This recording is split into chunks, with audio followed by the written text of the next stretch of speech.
It was a typical Sunday morning at Ebenezer Baptist Church in Atlanta on June 30th, 1974. Alberta Williams King sat at the organ playing the Lord's Prayer as her husband, children, grandchildren, and other families watched from the audience. The church was a historic landmark, having been presided over by Alberta's father and the church's founder, Reverend Adam Daniel Williams, her husband, Reverend Martin Luther King Sr., and her son, Reverend Martin Luther King Jr. All three men had been prominent leaders in the movement for Black civil rights. Her son had become known internationally for his use of nonviolence to end codified Jim Crow in America. As Mrs. King continued playing, the church was asked to bow their heads in prayer. They complied and listened to the solemn words emanating from the pulpit. Suddenly, a voice called out amidst the quiet within the sanctuary, "I'm taking over here." The congregation opened their eyes to find a man standing on a pew in the front of the church. He turned around to face the choir, pulled out a gun, and began firing. A bullet hit Mrs. King and she screamed in pain while falling to the floor. As congregants scattered, Mrs. King's grandson watched in horror as the man walked up to his grandmother's bleeding body and fired the gun again. When police and medical personnel arrived on the scene, Mrs. King and a deacon named Edward Boykin were in critical condition. A school teacher named Jimmy Mitchell was injured. Deacon Boykin was later declared dead shortly upon arriving at the hospital. Mrs. Alberta King died a few hours later. Mrs. Mitchell survived her injuries. Police took the shooter, Marcus Wayne Chano, into custody. When asked why he killed Mrs. King, he answered that she was one of the enemy. Alberta Christine Williams was born on September 13, 1904. Her father, Adam Daniel Williams, was a prominent Atlanta preacher who had grown the congregation of Ebenezer Baptist Church from a handful of members to hundreds by the time she was born. In 1895, Reverend Williams and 2,000 delegates formed the National Baptist Convention, which became the largest Black organization in the United States. He was president of the Atlanta Baptist Ministers Union and chairman of two committees within the General State Baptist Convention. Reverend Williams dedicated his ministry to the social gospel, a fusion of Booker T. Washington's do for self strategy and W.E.B. Du Bois's emphasis on protests for civil rights. He helped organize the Georgia Equal Rights League and became a leader in the Atlanta branch of the NAACP. Alberta attended high school at Spelman Seminary, a school which would later become Spelman College. In 1924, she received a teaching certificate from Hampton Normal School, a school which would later become known as Hampton University. Alberta met a young man named Michael King while his sister Woody was boarding with the Williams family. The pair fell in love. Upon her graduation from Hampton, Alberta and Michael announced their engagement at Ebenezer Baptist Church. They were married on Thanksgiving Day in 1926. The Kings immediately began growing their family. On September 11, 1927, they gave birth to their oldest child and only daughter named Willie Christine. On January 15, 1929, they had their first son, Michael King Jr. Their last child, a son named Alfred Daniel, or A.D., was born on July 30th, 1930. Shortly after A.D. was born in 1931, tragedy struck. Reverend Adam Daniel Williams passed away, leaving behind a powerful legacy and an influential church. Michael King succeeded his father-in-law as pastor. During this period, Reverend King Sr. traveled to Germany where he visited sites dedicated to the 16th century Protestant reformer named Martin Luther. Upon his return, perhaps as a symbol of continuing the legacy of his father-in-law, he changed his and his son's name to Martin Luther King. Marcus W. Chano Jr. was born on June 30th, 1951, into a solidly middle-class family. His father worked for the Atomic Energy Commission Laboratory, and his mother was a registered nurse. The couple had 3 children, Marcus, another son, and a daughter. The family moved from Kentucky to Dayton, Ohio around 1968. By all accounts, Marcus was a good kid and a good student. But in 1969, when he enrolled at Ohio State University, he struggled to fit in. He was short with a height of 5'3" and wore glasses. Two girls who would eat lunch with Marcus reported that he would often tell wild, disturbing stories, seemingly to get attention. One time he claimed to have killed some kittens by flushing them down the toilet. He also talked about religion. Soon the girls and many others began avoiding him. He tried to date and join a fraternity, but both efforts failed.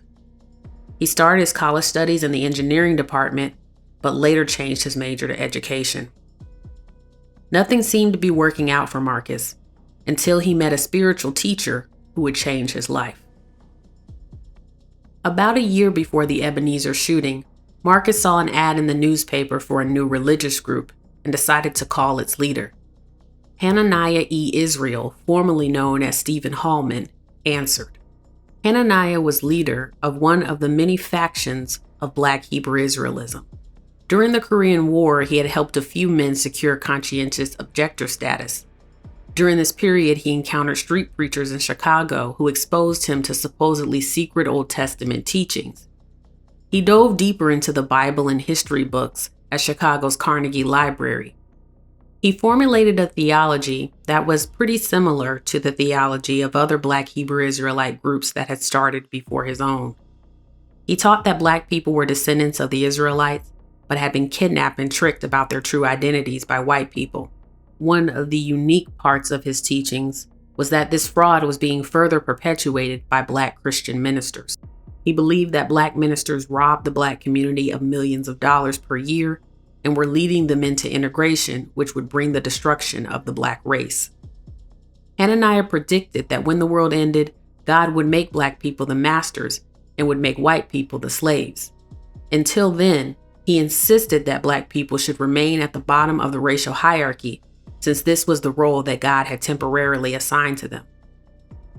He claimed not to promote violence, but Hananiah taught his followers that the destruction of Black ministers would free Black people from oppression. Despite his years of refining his theology, he had been unable to attract many followers. In 1959, he moved to Dayton, Ohio, and placed ads in the newspaper, hoping to bring in prospective members. Marcus requested an interview, and Hananiah agreed. Over the course of 5 meetings, Hananiah poured out his intricate theological teachings. To his surprise, Marcus took detailed notes and asked pointed questions. Marcus quickly became his best student and would sometimes bring friends with him to the meetings. Friends and family noticed a change in Marcus around the time he met Hananiah. Investigators later found out that the student had dropped out of college in the winter of 1973. 2 months before the shooting, he had been arrested in order to pay a fine for loudly playing Hananiah's religious tape recordings with a stereo from his apartment window. Neighbors reported that at times he would simply yell the teachings at passerbys through his window. When police went to Marcus's apartment, they found it had a sign on the door which read "Servant Jacob." Inside, they saw the word Yahweh written on the wall. A well-worn Bible with several passages marked was nearby. In their search, they found a hit list containing 10 prominent figures' names. One was that of a distant cousin, Reverend Howard B. Washington. Another was Reverend Jesse Jackson. They also found a bus ticket from Columbus, Ohio to Chicago, Illinois, where Reverend Jackson was living at the time. On the ticket, Marcus had written, "Father's Day Massacre, canceled." Just a few days later, he would buy a bus ticket to Atlanta, Georgia. On June 30th, he arrived at the Atlanta bus station around 7:30 a.m. He took a taxi to Ebenezer Baptist Church and asked people nearby when the service started and whether the Kings attended church every Sunday. After confirming the time of the service and confirming that the Kings would be in attendance, he went to his motel. Later, he took a taxi cab back to the church, just in time for the 9:30 a.m. service. Within weeks of his crimes, Marcus Chano was tried, convicted, and sentenced to death.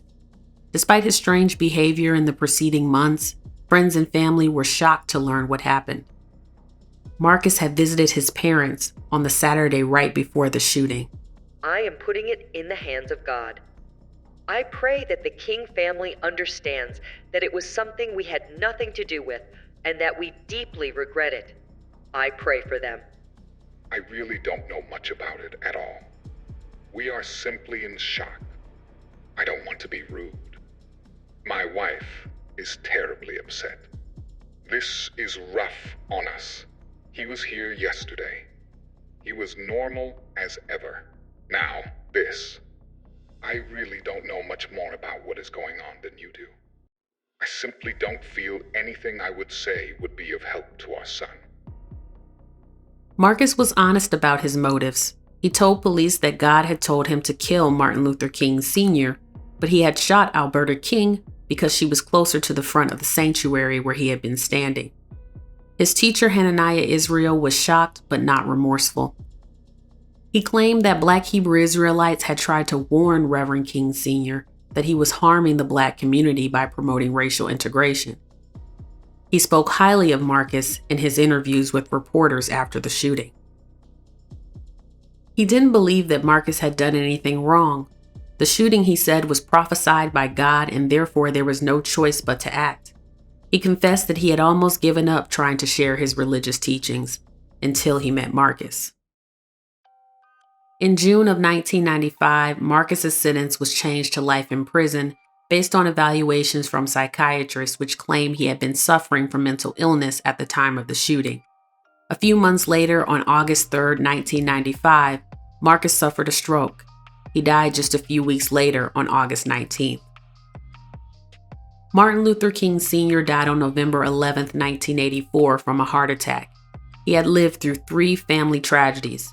The first was the 1968 assassination of his first son, Martin Luther King Jr., who had inspired the world. The second was the death of his second son, a year after his older brother's assassination in 1969. Reverend A.D. King was found dead in his pool. Though the cause of death was officially declared to be a heart attack, many believe to this day that he was murdered. Lastly, Martin Luther King Sr. was a first-hand witness to the murder of his beautiful wife, Alberta King, a woman with whom he had built a beautiful family and a woman with whom he had shared a marriage for almost 50 years. The assassination of Alberta King is not often discussed. No one wants to overshadow the enduring legacy of the King family or bring unnecessary attention to the Black man who took Mrs. King's life. There has also been speculation that Marcus was a part of a larger conspiracy to assassinate various Black civil rights leaders across the country. After several suspicious deaths and the assassination of John F. Kennedy and Martin Luther King Jr., many simply couldn't believe that a young, promising college student would randomly become violent, travel hours away from home, and assassinate a prominent member of his own community without provocation. In Marcus's case, however, all evidence points to the fact that he acted alone. While racism and intolerance continue to be real threats which lead to violence, ideologies developed within communities by people like Hananiah Israel are equally as potent. While religious beliefs have the potential to inspire generations of men to risk their lives for justice, they can also convince just as many men to take lives in the name of God.